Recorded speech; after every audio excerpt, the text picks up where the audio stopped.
I'm not a chief anymore. I'm a director now and will soon be promoted to vice president.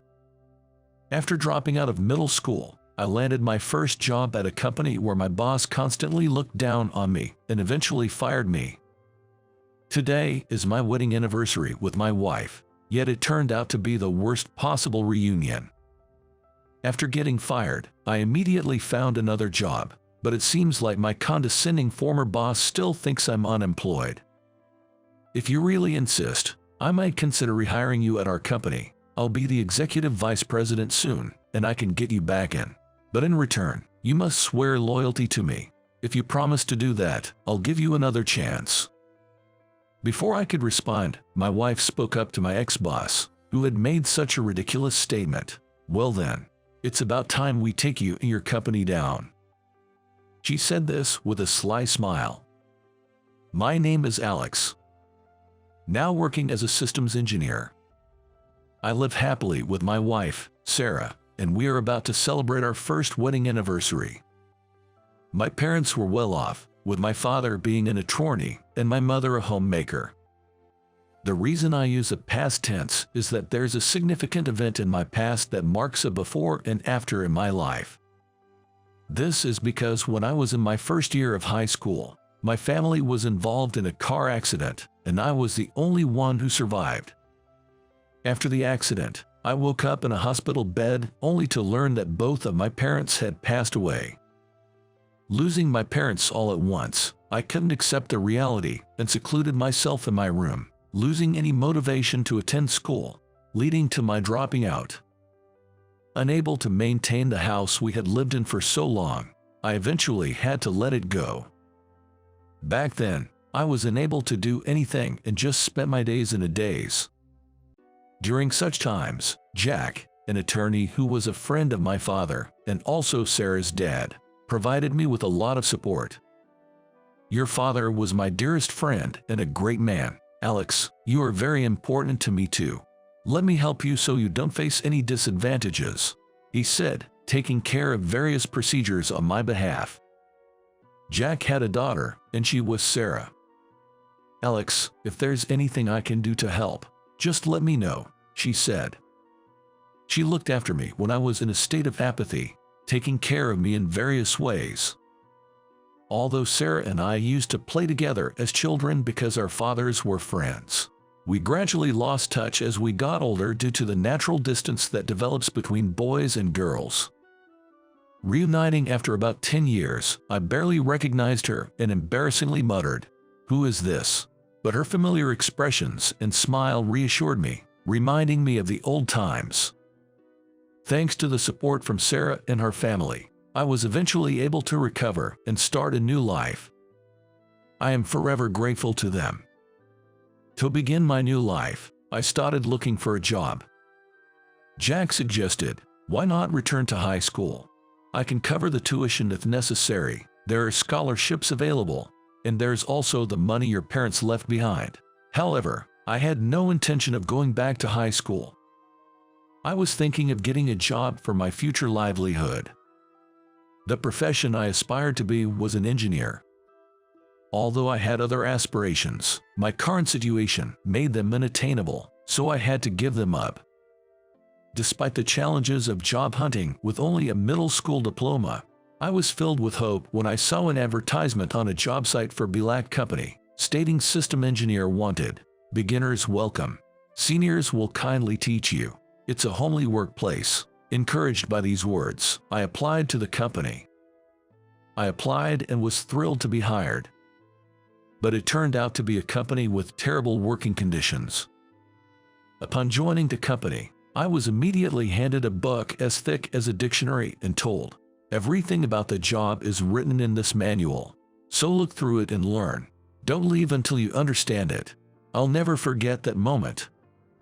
The seniors were far from kind, expecting me to arrive an hour early, clean their desks, serve coffee, and work unpaid overtime. Although I read the thick manual, I couldn't grasp everything from it alone. When I asked for clarification, I was yelled at. I told you everything is in the manual. Seniors and supervisors blamed everything on my being a middle school graduate. lashing out at me for reasons I couldn't understand, honestly leaving me with a stomachache every day. I was hardly given any real work as a systems engineer and was stuck doing menial tasks instead. My direct supervisor, Linda, was the worst of all. From day one, she mockingly called me middle school grad and piled on unreasonable demands. I heard Linda graduated from a state university. She relentlessly dumped a seemingly endless amount of work on me. And she would do this just 5 minutes before the end of my shift. Once, I was unexpectedly given an all-nighter task with the instruction, "I need this for the first meeting tomorrow morning, so have it done by 5 a.m." Of course, this was unpaid overtime.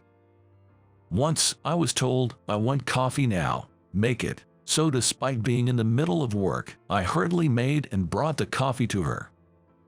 However, it was deemed terrible and I was ordered to remake it multiple times. In the end, I was scolded for taking too much time and the coffee was splashed right in my face.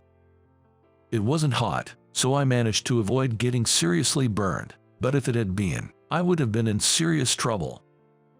I was also forced to attend a drinking party by Linda, despite gently refusing and mentioning, "I'm a minor," so I was told, "The minor middle school grad can just stay in the corner," and indeed, I was only allowed to drink water in the corner.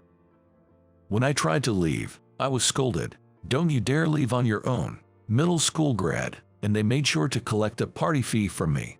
Since then, I've been terrified of attending drinking parties. However, in the same department, there was a saving grace for me, a guy named James. James joined the company after graduating from high school, and he too was referred to by Linda as high school grad. There was a time when Linda dumped more work on us, and James helped me out. But when Linda saw this, she said, "It's a waste of time for one failure to help another. If you have so much free time, I'll give you more work." And then James ended up with even more work than before. It was clear harassment. After that, James couldn't help me openly much, but he did help me a lot when the boss or Linda wasn't around. He even did some of my work and backed me up a lot. James was the only saving grace for me in that place. Then one day, James and I were called by Linda, who handed us some documents and said, "You two need to complete all this work. The deadlines are written on each cover. You must adhere to them strictly. You know what will happen if you don't meet them, right?" The amount of work we were assigned was enormous, seemingly impossible. At first glance, there were about 30 tasks. And the deadline is the day after tomorrow. Flipping through the documents, I realized more than half of them were due tomorrow. It's 6 p.m. now. Starting this late, completing more than half by tomorrow morning is impossible. There's no way we can finish this. This is unreasonable. There's no way we can. Both James and I tried to protest to Linda, but she just said, "It's not about whether you can't, you have to do it. If you don't finish, you're fired. Good luck, you useless buddies." With that, Linda left. This is impossible. James and I were crushed by despair, with no hope of anyone else helping us. I couldn't imagine other colleagues offering their help. Having hardly done any real work as a systems engineer before, being suddenly tasked with this job was overwhelming. "Well, let's just do what we can," James said, picking up the stack of documents. "Jer, let's give it our best shot." With a forced smile, we decided to start with the tasks to next morning. I tried my best to understand the thick manual I received on my first day while working on the tasks. We worked desperately, continuing even after everyone else had left, and before we knew it, morning came. The sunlight shining through the windows was blinding. "So, did you manage to complete them?" Linda asked us first thing in the morning. We couldn't finish everything. It was an expected outcome. James and I couldn't complete all the work. I'd like to know if anyone could manage that amount of work in one night. Surely, even Linda, who assigned it, would find it impossible. Well then, you'll have to take responsibility. You're both fired as of today. What? Isn't it obvious? You couldn't do your job properly. We have no need for such incompetence, especially from a high school and middle school grad. We don't need low-educated people here, she said. Wait a minute. That amount was impossible. Linda, you knew that, right? Who do you think you're talking to? It's your fault for not being able to do your job. But that's just. Despite our back and forth with Linda, we couldn't win against her, and we were indeed fired. With people like Manager Dean and Director Kimberly taking a hands-off approach, Linda's word was enough to get us fired in this company. After leaving the company with James, I couldn't help but break down and cry. I couldn't stop the tears from guilt. James, I'm so sorry. It's all my fault. Alex, it's hard to understand you when you're crying like this, James said with a wry smile. It's all because of me. No, that was all Linda's doing. Well, it's done now. Leaving that terrible company might just be for the best. James offered me tissue as he smiled broadly, his grin seemingly deserving of a sound effect. Exhausted from the all-nighter, we talked about confronting President Thompson directly the next day at work, but ended up going home and sleeping soundly. However, that evening, I received a call from Mr. Thompson, the president, who simply said, "You're all fired after what you did. Don't expect any severance pay," before hanging up. After that, no matter how many times I called, I couldn't get through. I was probably blocked. Honestly, at that moment, I was beyond caring about that. So when James suggested, "Let's have a farewell party for us," and came over to my place the next day, I couldn't think about the future at all. As we ate and talked, James mentioned, "By the way, Alex, I've been thinking about starting my own company. Would you help me out? Be my first employee?" He put his arm around my shoulder as he said this. James was already looking towards the future. Impressive. Seeing him like that made me realize I couldn't keep moping around. "Yes, please let me know if there's anything I can do." I figured I had nothing left to lose, so why not give it my all working for James? And James really did start his own company. We continued as systems engineers, the same as our previous job. Despite numerous competitors, we managed to find work and gradually increase our clientele. Now we have many clients and are busy working. And Sarah, who had always been there for me during the hard times after my parents' accident and at work, became my girlfriend a while back. It's a fond memory when she said, "I'll support you, Alex," and we laughed because it's usually the other way around. Since James' company was doing well, I proposed to Sarah. She accepted, and we were able to get married. I feel incredibly happy now, a stark contrast to my lowest moments. Today is our first wedding anniversary. To celebrate, we booked a famous Japanese restaurant in the area. The highlight of this restaurant is the large teppan grill in front of the counter seats where the chef cooks the ingredients. The chef's performance while cooking is popular, making it a sought-after reservation. We had to book half a year in advance. Sarah was also saying, "I'm really looking forward to it," so I was truly relieved that we were able to get a reservation. Then, Sarah and I went to the restaurant at our reservation time and were led to prime seats right in the middle of the counter. "Wow, these are the best seats," Sarah said with a smile, and I agreed, "Yeah, we're lucky." We ordered wine and toasted. Right in front of us, Chef Michael was already grilling some Wagyu beef, and the aroma was enticing. As we sipped on wine and savored the food, enjoying a pleasant conversation, a voice from behind suddenly asked, "Hey, aren't you the middle school grad guy?" I instinctively turned around, and there was Linda. Honestly, my first thought was, I should have known. She was the only one who ever called me a middle school grad. "Linda." "Knew it. What are you doing here?" Linda approached as she spoke. As usual, just having Linda in front of me made my body tense up momentarily.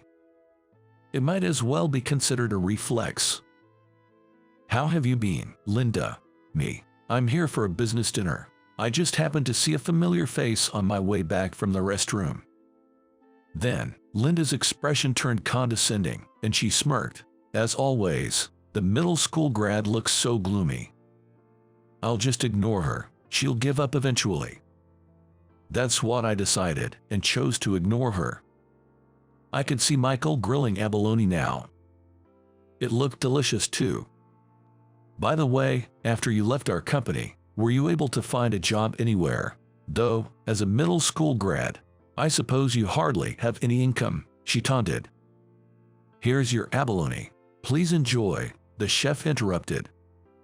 This looks delicious. Let's eat, Sarah. Yes, let's eat. Ignoring Linda, Sarah and I enjoyed abalone. Wow, it's so chewy. Seemingly irked by our disregard, Linda continued her provocations. Despite being a middle school grad, you can afford to dine at such a high-end place. Is this lady your wife? At that remark, Sarah glanced at Linda. Are you being supported by your wife? How does that make you feel as a man? Well, I guess it can be helped since you're a middle school grad. Linda laughed mockingly. Sarah, unable to hold back, started to stand up, saying, "Excuse me, what have you been saying all this time?" But I stopped her. Sarah, let's just ignore her. Mistaking our silence for defeat, Linda jeered. Can't come back with a response. How pitiful. Linda, I just don't want to stoop to your level. I've always thought that despite your education, you lack common sense, I retorted deliberately. What? Linda exploded in anger. Who do you think you are, talking back to me like that, you middle school grad? People like you shouldn't even be in places like this. You ruin the atmosphere. Oh, she's really polished her insults, I thought. Hey Michael, kick these guys out right now. I'm the one saying it. Do it quickly. Suddenly put on the spot, Michael stopped grilling the lobster and looked bewildered, saying, Me. I think that's a natural reaction. Michael, please continue with the lobster, I requested. Okay. He replied and resumed his cooking.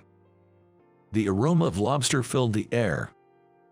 I am the next vice president of BLAC. You should listen to me. Linda raised her voice even more. BLAC was the company I used to work for. Linda, the next vice president. I was genuinely surprised and asked her to clarify. Yes, I'm not just a chief anymore. I'm a director, and thanks to you and James, I'm going to be vice president, she boasted. Thanks to me and James. Then she revealed a shocking truth. The reason James and I were fired wasn't just because of the delay in our work that day, but because Linda had framed us for misconduct, claiming we were the ones involved. I altered some numbers in the data you guys worked on and reported, Chris, they are tampering with the data. They praised me for noticing. It was like I blew the whistle. Thanks to that, my reputation improved, and I climbed the corporate ladder, she bragged. That's not something to brag about. I was appalled. It was practically a confession. She admitted to wrongdoing and pinning the blame on us. If you insist, I might rehire you at our company. Now that I'm going to be vice president, I could arrange for your reemployment. Linda suddenly offered, stunned. All I could manage was a baffled, huh? In return, work tirelessly under me and swear your loyalty. If you promise that, I'll hire you again, Linda said, laughing haughtily. I was about to retort, I'd have to refuse that, but in that moment, Sarah, who should have been next to me, was already standing in front of me. Linda, you're going to be the next vice president. That's great. Now we can finally take down you and your company. Sarah said this with a bright smile. What? Take me down? My company? Yes, I apologize for not introducing myself earlier. Sarah said, handing Linda a business card from her case, still looking puzzled. The business card should read Attorney Sarah Parker. An attorney? Yes, I'm Sarah Parker, an attorney specializing in labor-related issues, such as unpaid wages, illegal working hours, and harassment from superiors, to name a few. Oh, really? Linda's complexion visibly worsened as she spoke. Perhaps she was aware of the terrible things she had done to us. Actually, I've been consulted by an employee from your company as well, Sarah continued. What? They mentioned being verbally abused by a supervisor named Linda. We're currently considering legal action. Who would dare to consult about that? Linda blurted out in panic. I can't disclose that, it's confidential information. Kind of like internal whistleblowing, isn't it? Sarah replied, mimicking Linda's earlier tone. Sarah then took out a small voice recorder from her pocket. By the way, I've recorded our entire conversation. I'm not sure if that will serve as evidence, but you did admit to misconduct and pushing Alex and James out of their jobs. I knew Sarah always carried a voice recorder as part of her job, but I never imagined it would come in handy like this. Well, Linda was at a loss for words, her earlier bravado gone.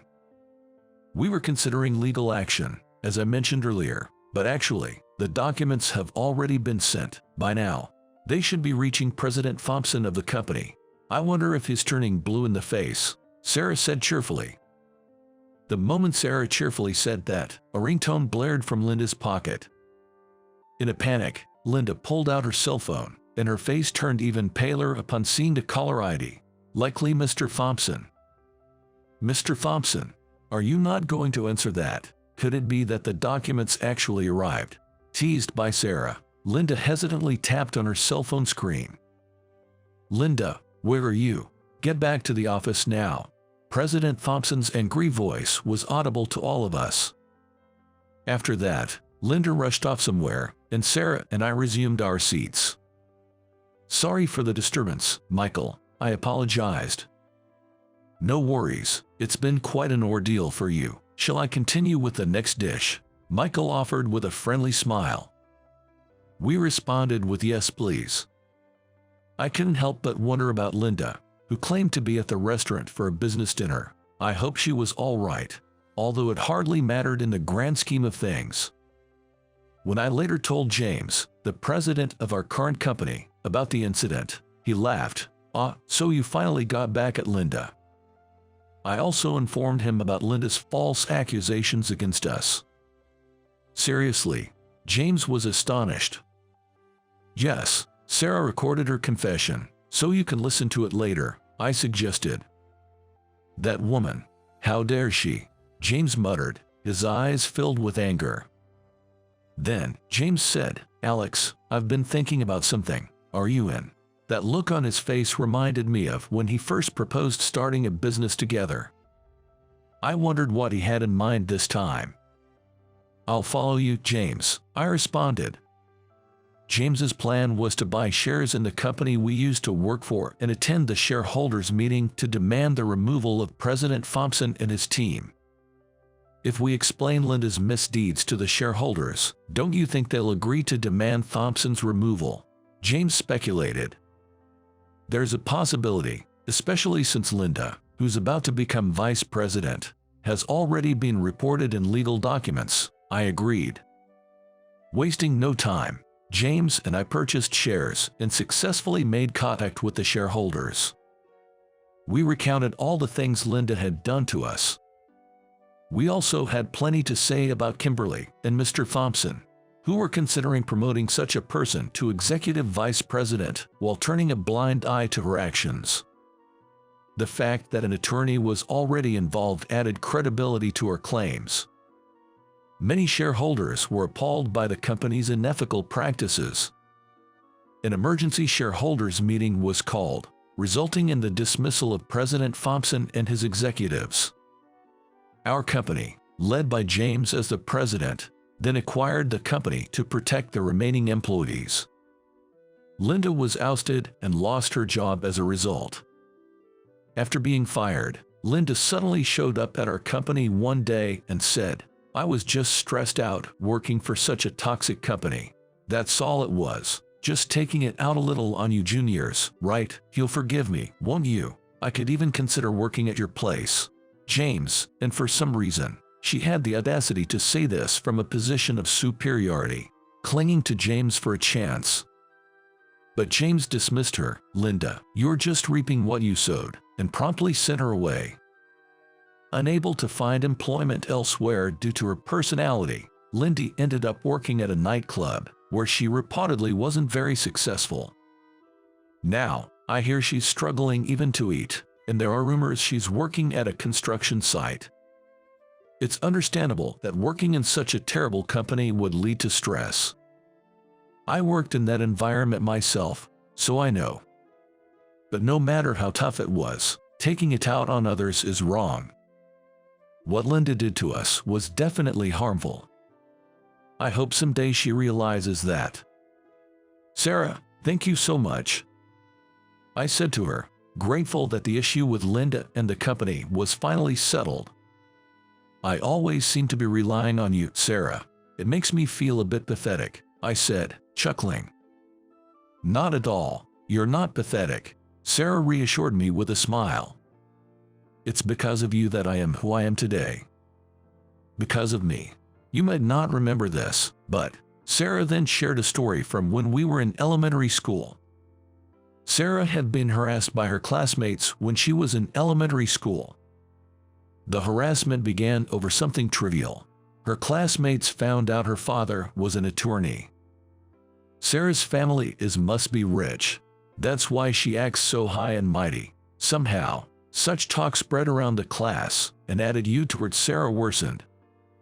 "But you were always different, treating me the same as ever. In the end, even though he was in a different class, you said, 'Don't you dare treat Sarah like that. My dad's an attorney too. If you're going to harass her, then harass me too.'" Yeah, I remember that. Even though it was a different class, I barged into the room and got scolded. At that time, Sarah was so obviously downcast, I just had to pry and listen. Hearing her say everyone assumed she was rich just because her dad was an attorney, I remember immediately going to Sarah's class.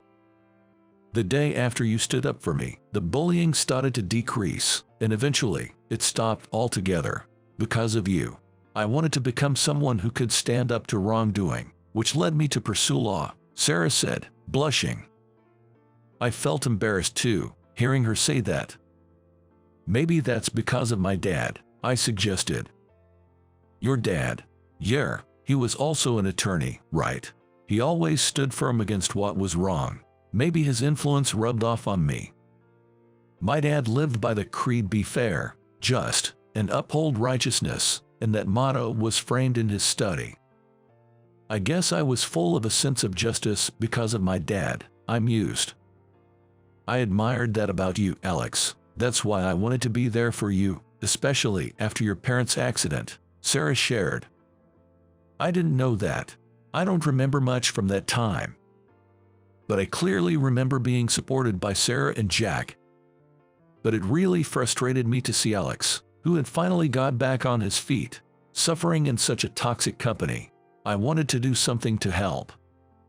When I was working at Bilac, Sarah, who was a college student at the time, continued, saying how helpless she felt not being able to do anything. Sarah's father, Jack, was very busy and, being a criminal defense attorney, wasn't always available for consultation. Besides, even if something had been said to me at the time, I don't think I would have had the capacity to deal with it. That's how on edge I was every day back then. One day, if you ever decided to take action against that company, I wanted to be strong enough to help. So I decided to become an attorney to gain the strength to fight. In the end, I feel like all my motivation comes from you." Sarah's unexpected words almost brought me to tears. I had no idea she thought so highly of me. It was completely unexpected. "Sarah, thank you so much." In the end, I couldn't help but cry. Actually, I've always had this dream of becoming an attorney like my dad. If I had been living a normal life, I would have wanted to go to law school. Really, I had no idea. It was natural for her to be surprised, as this was something I had never shared with Sarah before. But after my parents' accident and dropping out of high school, that dream seemed unattainable. I've been so focused on working hard that I forgot I even had that dream, I reflected. Hearing Sarah's story reminded me that I once had such aspirations too. What do you want to do, Alex? It's not too late to chase your dream of becoming an attorney, Sarah encouraged. Maybe I could take the GED and go to university, but right now, I find my work as a systems engineer more appealing, I mused. After leaving that terrible company, James reintroduced me to the world of systems engineering, teaching me everything from scratch. At my previous company, I was supposed to be trained for work but ended up doing mostly basic tasks. So it was only after joining James' company that I truly got to build systems myself. And that's when I fully realized the thrill of creating systems. The immense satisfaction I felt when a system I designed worked exactly as intended was unforgettable. I'm sure James would support me if I decided to pursue law now, saying, "Go for it."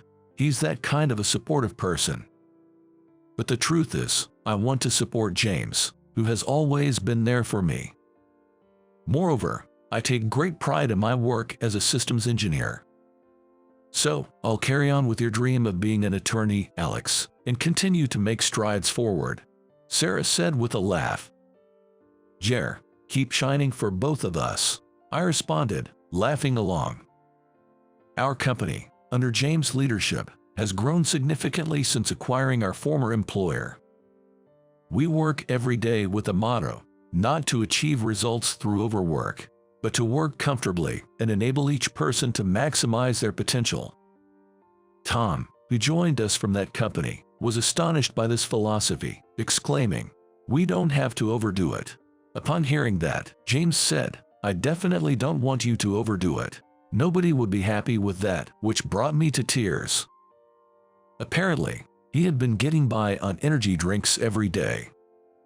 Indeed, Tom's dark circles were quite severe. Thanks to this philosophy, the work environment in our company is comfortable, and our performance is on the rise. It seems Tom's dark circles are even starting to fade.